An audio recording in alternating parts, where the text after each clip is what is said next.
Surat Al-Baqarah ayat 172. A'udzu billahi minasyaitonir rajim. Bismillahirrahmanirrahim. Ya ayyuhalladzina amanu, wahai orang-orang yang beriman. Kulu, makanlah kalian. Min thayyibati ma, dari baiknya apa-apa, rozaqnakum, yang memberi rizki kami Allah kum pada kalian. Jadi makna thayyibat ini adalah yang halal. Jadi memakan makanan yang halal ini adalah bagian dari ibadah. Itu nggih. Jadi bukan hanya sekedar menghilangkan lapar atau memuaskan nafsu, itu tidak. Jadi kita makan dan kita memilih makanan yang halal, ini bagian dari ibadah. Jadi ibadah itu tidak melulu yang berat-berat, sing rekoso, sing soro, itu enggak. Jadi masalah makan ini kalau niat kita benar, ini juga bisa bernilai ibadah. Ini kan perintahnya Allah, wahai orang-orang yang beriman. Ya, kalau memang kita punya keimanan harusnya terpanggil di situ. Kulu min thayyibati ma rozaqnakum. Itu perintah yang pertama, ya. Jadi kalau makan silahkan cari makanan yang halal. Yang halal ini pirang-pirang akeh. Yang kedua, waskuru, dan bersyukurlah kalian lillah kepada Allah. Yang kedua, setelah makan yang halal itu, kalian supaya bersyukur atas banyak sekali makanan-makanan halal yang beraneka ragam yang bisa kalian nikmati. In kuntum, jika ada kalian, iyyahu, hanya pada Allah, iku ta'budun, beribadah kalian. Nah ini, kalau memang kalian itu hanya kepada Allah ibadahnya, ya sudah, kalau memang ibadahnya pada Allah saja, ya silahkan perintahnya Allah itu dilaksanakan. Ya, bahkan ada suatu hadis itu menjelaskan begini. At-ta'im as-sakir kasoim as-sobir. Jadi orang yang makan terus dia bersyukur. Makan terus dia bersyukur. Itu kedudukannya sama dengan orang yang puasa terus bersabar. Gitu ya. Jadi orang yang makan terus bersyukur itu kedudukannya sama seperti orang yang puasa dan bersabar. Lah umumnya orang itu mikir yang ibadah itu yang puasa itu saja. Kan gitu. Padahal enggak. Kita makan terus bersyukur itu juga bagian dari ibadah. Itu loh, bagian dari ibadah. Ya, habis puasa misalkan nahan lapar, nahan haus, ya, nahan syahwat. Nah, itu kita diberi pahala dari sisi kesabaran. Lah setelah buka puasa, kita makan, kita minum, dan yang kita konsumsi adalah halal, kemudian kita bersyukur, lah itu kita mendapat pahala dari sisi kesyukuran. Jadi setiap momen itu bisa bernilai ibadah. Ya. Jadi kita nanti akan bisa menempatkan diri, oh ini posisi saya sedang ada di bawah, ya ekonomi kurang misalnya, badan sakit, kemudian relasi bubar, usaha bangkrut misalnya. Kita akan menyadari, oh dari sini Allah pengen memberi pahala kepadaku dari jalur kesabaran, kan gitu. Terus nanti di sisi lain ekonominya membaik, badannya kembali sehat, usahanya kembali jalan, kerjaannya lancar. Nah, di situ Allah memberi pahala kita dari sisi kesyukuran. Dan semuanya itu adalah rangkaian dari ibadah. Ya, rangkaian dari ibadah. Kita lanjutkan. Innama sejatinya haroma mengharamkan sapa Allah alaikum atas kalian al-maitata pada bangkai. Bangkai itu adalah binatang darat ya, yang mati tanpa disembelih. Walaupun asalnya itu binatang halal, ayam misalnya, kambing, bebek, sapi, tapi ternyata mati tidak disembelih, lah itu disebut maitah. Jadi bangkai, lah itu haram ya. Nah, di sini ada pengecualian untuk masalah bangkai. Ini kalau bangkai belalang dan bangkai ikan itu tetap halal. Ya. Ikan tanpa disembelih mati, nah, terus kita goreng, kita makan, nah itu tetap halal. Walaupun tanpa disembelih.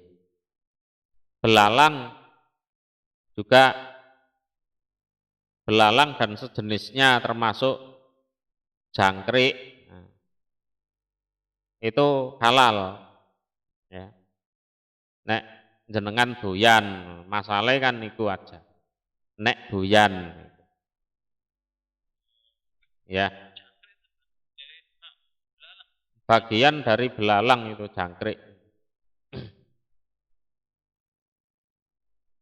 Jadi sejatinya yang Allah haramkan itu pertama adalah bangkai. Artinya binatang yang asalnya itu halal, seperti onta, kambing, sapi, ayam, bebek, angsa, dan lain-lain. Tapi mati tanpa disembelih, nah itu disebut maitah. Ya, maitah. Itu haram. Termasuk ayam tiren itu kan, mati kemarin, haram itu. Nah, yang perlu diwaspadai adalah kecurangan dari orang-orang itu. Ayam bangkai atau kambing bangkai itu kan otomatis dagingnya kan beda dengan binatang yang disembelih. Kalau dijual secara terang-terangan seperti itu ya nanti ketahuan. Lah yang perlu diwaspadai adalah nanti diolah jadi suatu bentuk yang sifat kebangkaiannya itu tidak nampak. Ini kita harus waspada loh ya. Mbuh diolah dadi apa ngono. Padahal itu aslinya bangkai. Ya. Wadama dan darah. Darah ini adalah darah yang mengalir. Darah yang mengalir itu pada saat nyembelih ayam misalnya atau kambing atau onta disembelih jeret, nah darahnya kan muncrat itu, terus ditadai, ya ditadai terus dikukus atau digoreng, lah itu haram, ya haram itu. Ini darah artinya darah yang mengalir, seperti yang dijelaskan di surat Al-An'am. Jadi daman masfuhan, jadi darah yang mengalir. Nah, ada dua jenis darah yang boleh dikonsumsi, yaitu hati dan limpa. Nanti saya bacakan riwayatnya ya. Hati dan limpa. Itu sebenarnya darah, cuma menggumpal kan gitu, dan itu halal, ya, halal. Yang ketiga adalah walah mal khinzir, dan pada daging celeng, ya, daging celeng, daging babi. Nah ini tidak boleh diartikan yang haram berarti dagingnya saja. Lemaknya boleh, oh enggak bisa, seperti itu enggak bisa. Nah ini kan ayatnya lahmal khinzir, daging celeng. Artinya begini, dalam suatu penyembelihan yang diharapkan oleh orang yang menyembelih itu kan dagingnya, ya kan? Yang diharapkan dari orang yang menyembelih kan dagingnya. Loh dagingnya saja haram, apalagi yang lain. Wong dagingnya saja yang secara nilai itu paling mahal, itu saja haram, apalagi yang lain. Misalkan jeruannya, kepalanya, terus parunya, ekornya, kikilnya, ya lebih haram, maksudnya seperti itu. Wong kalau dagingnya saja haram, apalagi yang lain, ya ikut haram maksudnya. Jadi daging babi itu artinya ya seluruh babi itu, apapun jenisnya, entah dagingnya, entah lemaknya, entah jeruannya, entah kikilnya, entah kulitnya, entah kepalanya, itu haram.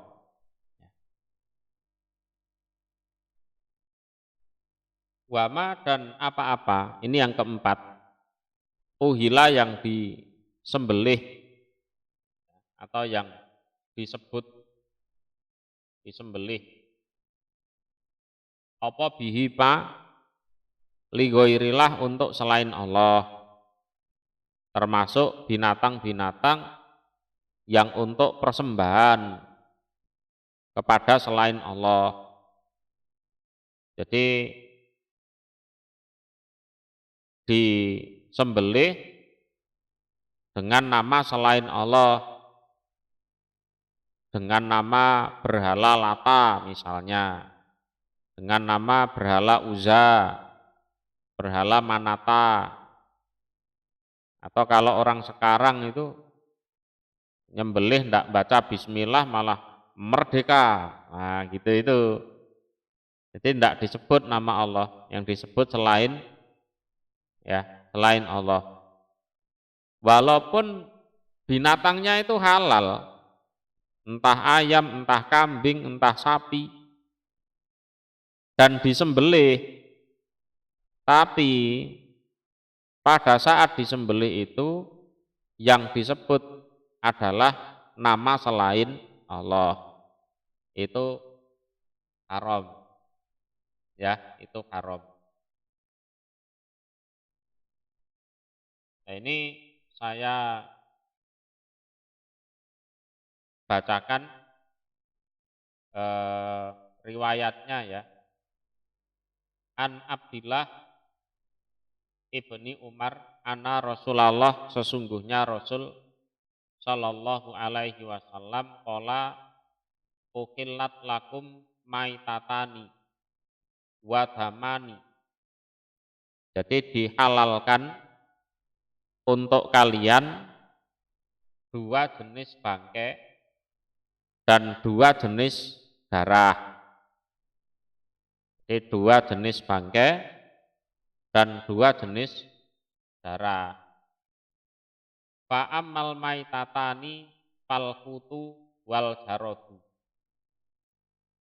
Adapun dua bangkai yang halal ini adalah ikan dan belalang. Jadi ikan dan belalang. Ikan apapun jenisnya itu halal. Walaupun tanpa disembelih. Wa ammat damani fal kabid watihal. Adapun dua jenis darah yang halal itu adalah hati dan limpa. Ini hadis riwayat Ibnu Majah, Kitabul At'imah. Ya, bisa dipahami ini ya.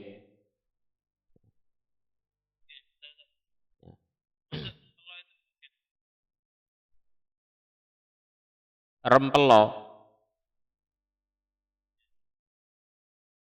Rempelo itu halal. Beda dengan hati beda. Itu ya ikut kategori jeroan.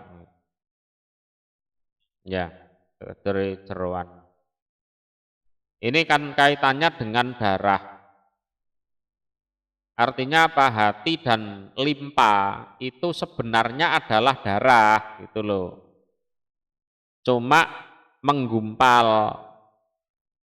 ya, menggumpal, tidak mengalir, sehingga oleh Allah dihalalkan. Itu warnanya kan mirip-mirip darah. Kita akan tahu itu apa? Dideh. Dideh atau kalau orang Jawa Tengah bilang itu saren. Ya. Itu kan darah yang mengalir, terus ditadai, kemudian dibiarkan membeku, habis itu digoreng. Itu kalau dilihat warnanya, itu sama dengan hati. Warnanya loh ya. Kalau kita tidak jeli, bahaya itu. Nah itu menunjukkan bahwa hati itu aslinya ya darah. Aslinya ya darah. Wong nyatanya darah yang mengalir itu kalau diolah warnanya ya sama dengan warna hati itu. Kalau rempelo ya beda lagi, itu halal, hati pun ya halal. Asalkan dari binatang yang halal. Ya. Yang haram sudah kita ketahui, cuman kalau kita tidak hati-hati, misalkan olahan abon sapi, ya, olahan abon sapi. Lah waktu dicekkan kehalalannya ke entah ya pihak yang berwenang untuk itu memberi stempel halal, itu masih pakai daging sapi. Tapi begitu nanti kehalalan sudah terbit, ya kan? Stempel halal sudah terbit. Ya oknum pedagang nakal itu untuk menekan harga, diganti daging celeng. Karena sudah jadi abon, gitu loh. Kalau sudah jadi abon itu kan susah membedakan ini daging sapi atau daging celeng. Lah yang bahaya saya maksud itu ya seperti itu. Ya.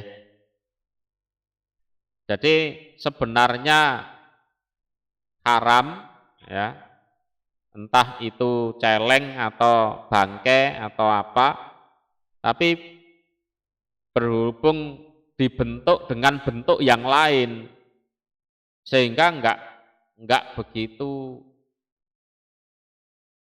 tampak jelas bahwa itu adalah haram. Ya seperti itu tadi, dijadikan abon, dijadikan sosis, dijadikan apa? Makanan-makanan yang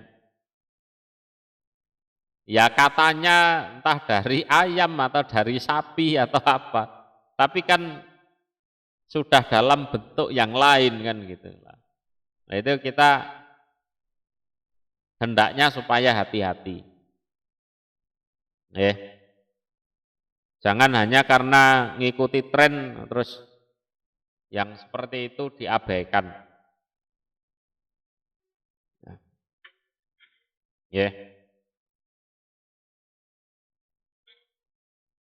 Famani turo, paman maka barang siapa? Uturo yang diberatkan atau terpaksa istilahnya. Goiro bagin selain melakukan kedurhakaan, wala dan tidak adin dolim atau menganiaya, melampaui batas. Fala isma maka tidak ada dosa alaihi atas orang. Ya, di dalam memakan itu semua. Innallaha sesungguhnya Allah iku ghafurun maha pengampun, rahimun lagi maha penyayang. Ya. Lah famani turo ghaira bagin wala adin ini artinya barang siapa yang di situ keadaannya betul-betul terpaksa. Tidak ada makanan misalnya, kalau tidak makan dikhawatirkan mati. Tapi makanan yang ada itu haram semua. Bisa dipahami ya? Jadi lapar, nggak ada makanan, kalau tidak makan dikhawatirkan mati, sementara makanan halal itu ndak ada, adanya yang haram-haram itu. Ya, bangkai atau darah atau celeng atau apalah itu yang haram-haram itu. Selama kondisi seperti itu bukan dalam rangka melakukan kedurhakaan atau penganiayaan, maka tidak dosa bagi dia untuk mengkonsumsi makanan tersebut. Jadi sungguh Allah Maha Pengampun lagi Maha Penyayang. Yang tidak boleh itu begini, dia itu asalnya hidup di kota, terus bunuh orang, ya, bunuh orang, terus melarikan diri ke hutan, ya, bisa dipahami ya, atau merampok, terus melarikan diri ke hutan sana. Lah, kemudian di hutan sana tidak ketemu makanan, ya, tidak ketemu makanan. Lah terus makan babi misalnya, ya itu tetap tidak boleh, gitu ya. Tetap haram. Ya. Jadi famanituro ini orang yang memang keadaannya mendesak dan mendesaknya itu bukan karena suatu kedurhakaan, bukan karena suatu kedoliman. Nah itu boleh. Ya. Tapi kalau dia terdesak itu karena suatu kedoliman, dia melarikan diri dari kejaran polisi misalnya, atau dalam rangka maksiat, wah ya rukhsah itu tidak berlaku, kemurahan itu tidak berlaku. Jadi Mujahid menjelaskan, Mujahid ini salah seorang tabi'in, famanit turo goiro bagin wala adin, artinya kotian lisabil. Jadi dia itu jadi begal. Jadi kotian lisabil itu memutus jalan. Artinya jadi rampok, jadi begal. Au mufarikon lil ummah. Atau dia melarikan diri dari kalayak umum karena memang melakukan dosa di situ. Ya, takut ditangkap. Au khorijan fi maksiatillah. Atau keluar dalam rangka melakukan maksiat. Ya, dalam rangka melakukan maksiat. Kalau seperti itu tidak ada kemurahan, tetap tidak boleh makan makanan haram. Tapi kalau bukan karena itu, falahur rukhsah, maka dia boleh. Waman kharaja bagian au adiyan au fi maksiatillah fala rukhsata lahu. Wa init turra alaih, ya. Kalau dalam rangka melakukan kejahatan ya tidak ada kemurahan, ya tetap dosa kalau memakan makanan haram. Gitu.